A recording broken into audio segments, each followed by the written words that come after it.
At the Game Awards 2018, we saw the first teaser trailer for Dragon Age 4, which has been in development at BioWare in some form since 2015. But the development path for this game has not been smooth or straightforward leading up to the release of this trailer, with concerns about the development and its release abound.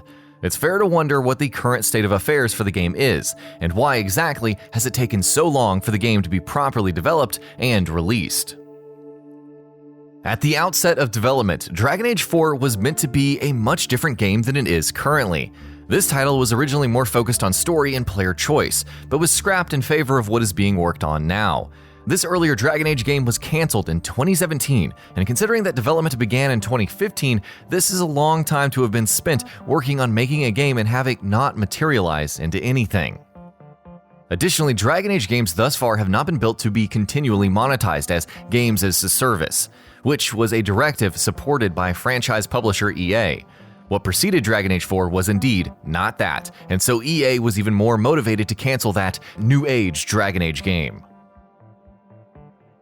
Around the time of this game's cancellation, Mike Laidlaw, creative director for the Dragon Age series and contributor to franchises such as Jade Empire and Mass Effect, left BioWare after 14 years of work at the company. Laidlaw would later join Ubisoft in December of last year, but what was being left behind at BioWare may not have been the best environment for developing games at all. As you would expect, Laidlaw was part of the development team for the cancelled Dragon Age game. The cancellation of that game would actually be seen as a representative of an attitude from parent company EA towards BioWare itself. What led up to the development of the previous Dragon Age work in progress was years of development and management problems. Dragon Age Inquisition, released as a product of crunch and an expression of some of the worst in-game development, even as it earned critical accolades and commercial success. After all of this was an infrastructure and a team for Dragon Age highly committed to the franchise as work on the aforementioned new Dragon Age game began in 2015, but development staff on this game were pulled away to work on Mass Effect Andromeda. Once that title was complete, the Dragon Age staff went back to work on Dragon Age, but another development crisis was looming. BioWare's Anthem, which released earlier this year in February, was a wholly underwhelming title by critical and fan reception, despite the ambition that founded it. Anthem itself was a game hurt by bad management and communication, and by weak, consistent direction. The Dragon Age game that was being developed was cancelled by EA and BioWare so as to shift BioWare's development resources towards Anthem, a decision that could very well have been a major morale depressor for the BioWare staff, who were excited about what they were already working on. Much of these troubles have been expressed in a recently published Kotaku article that in part describes the Dragon Age game that will never be. It had potential and may have materialized into something that fans may have loved. Interestingly, the concept of a games-as-a-service Dragon Age game isn't something that ever went well with fans either, and will continue to elicit apprehension from fans until Dragon Age 4 finally releases. As it stands, there isn't much that is concretely known about Dragon Age 4. Key development staff at BioWare have been keen to reassure fans that Dragon Age 4 being a game-as-a-service wouldn't negatively impact the storytelling and general design of the game in order to be more exploitative of fans, and that a robust story is still planned, one that a new, live game design would be meant to facilitate. There is a lot to be worried about for Dragon Age 4 moving forward. BioWare's work culture, despite assurances to make positive changes, has been harsh and noted in the development of Mass Effect Andromeda and Anthem. The work culture there creates an accumulation of stress that is incredibly difficult to recover from, and by accounts shared to Kotaku in an article published in early April, can be so trying that some never return to BioWare at all. It's not clear what changes are going to be made in order to properly facilitate the development of Dragon Age 4. Keep in mind that the Dragon Age team has been shifted around to work on other titles while working on their own game, and eventually after having the game that they were working on getting cancelled. This after the success of Inquisition, and while the new Dragon Age game that did get cancelled was creatively exciting for the team.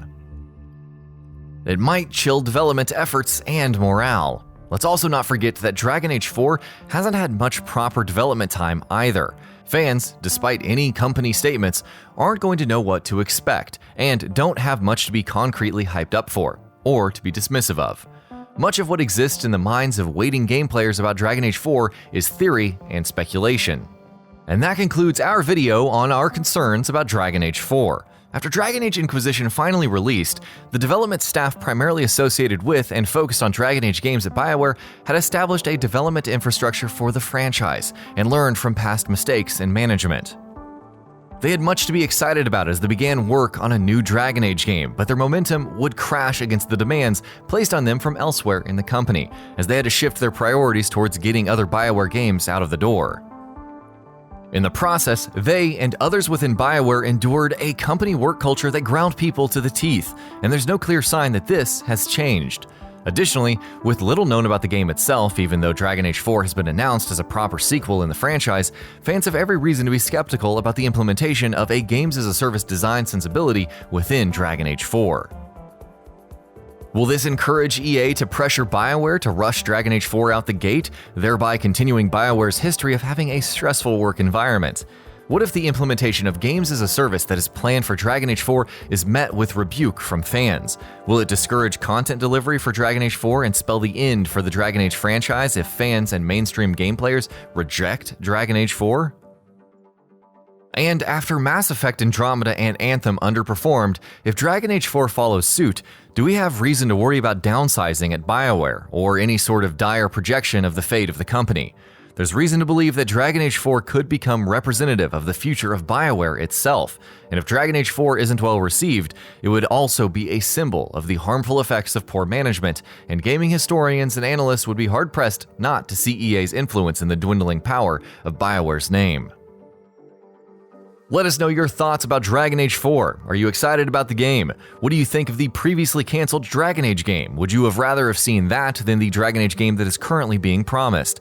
Be sure to let us know in the comment section below, and as always, thanks for watching. And that about does it for this video. If you enjoyed what you watched and want to see more from Gaming Bolt, you can always hit that subscribe button and turn on the bell icon next to it. That way you will never miss any of our videos.